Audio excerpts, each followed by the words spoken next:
A pioneer in the field of technology, Bill Gates has left a lasting impression on personal computing. Gates changed the face of the technology business and the way people interact with computers as a co-founder of Microsoft. His creative thinking and unwavering dedication to perfection helped him create the contemporary digital era and opened up a plethora of new possibilities. The early years. The son of lawyer William H. Gates Sr. and bank executive Mary Maxwell, who chaired the University of Washington Board of Regents from 1975 to 1993, Bill Gates, whose full name is William Henry Gates III, was born in Seattle, Washington on October 28, 1955. He has two sisters. As a high school student, Gates collaborated with childhood friend Paul Allen to build TrafoData, a traffic counting system that was marketed to local governments, and wrote his first software program at the age of 13.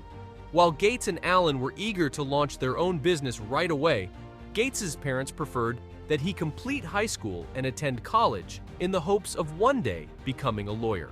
When Gates, a junior at Harvard University in Boston, Massachusetts, teamed up with Allen in 1975 to build software for the first microcomputers, later known as PCs, all three were employed as programmers for Honeywell in the Boston area.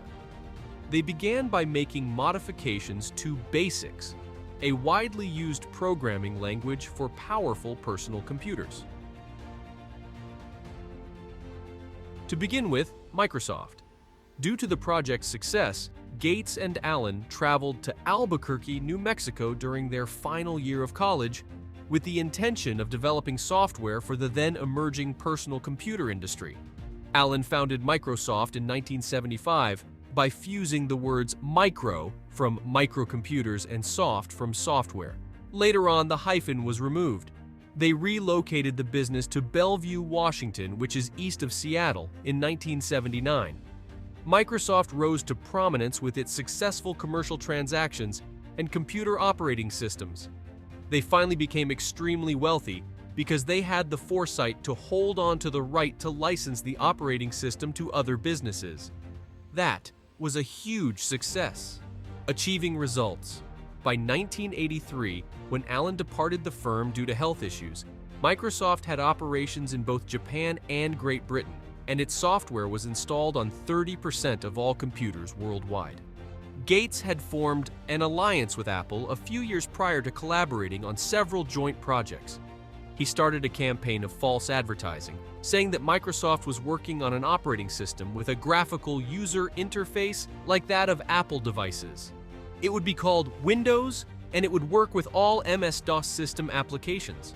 Although the statement was a bluff, Microsoft had no such program in development. It was an incredibly clever marketing ploy because it would convince users of MS-DOS to hold off on switching to another system. Almost 2 years after Gates made his announcement, Microsoft and Gates released Windows in November 1985. Subsequently, Microsoft introduced Microsoft Office in 1989. Microsoft released Windows 95 in 1995, and the Xbox game console made its debut in 2001. Microsoft looked unbeatable.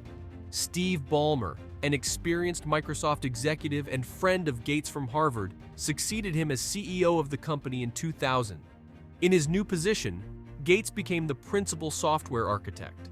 After quitting his daily job at Microsoft in 2008, Gates continued to serve as chairman of the board until 2014, at which point he resigned from the chairmanship, but kept his board seat and started working as a technological consultant.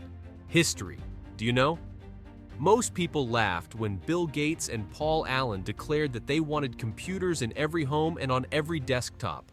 Up until that point, computers were only affordable for the government and big businesses, but in a matter of decades, Gates and Microsoft had certainly made computers accessible to the general public.